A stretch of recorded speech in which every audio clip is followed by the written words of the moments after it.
বাবুর ঠান্ডা জ্বর কাশি আজকে 3 দিন যাবত। ডাক্তার এই যে ওষুধ লিখে দিছে। নির্দেশনা বলছে যে বেশি বেশি পানি খাওয়াইতে। হ্যাঁ হ্যাঁ, গরম থেকে এগুলা বলে নাই, বলছে শুধু যে বেশি বেশি পানি খাওয়াইবেন।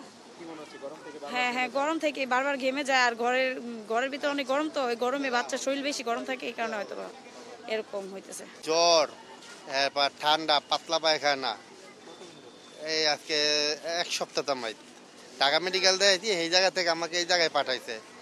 এই জায়গায় 3 জায়গায় 3টে ডাক্তার দেখাইলাম, আর চর্মরোগের ডাক্তার আমি দেখাইতে আসছি।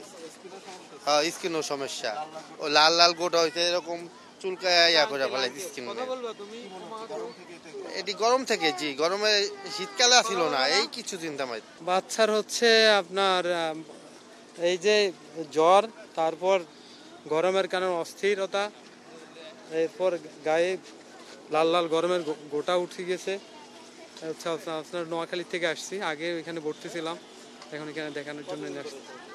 এই সমস্যাটা আজকে প্রায় 1 সপ্তাহের মতো, খুবই অশান্তি করতেছে। এখন দেখানোর জন্য নিয়ে আসছি, দেখাই নিতেছি ইনশাল্লাহ।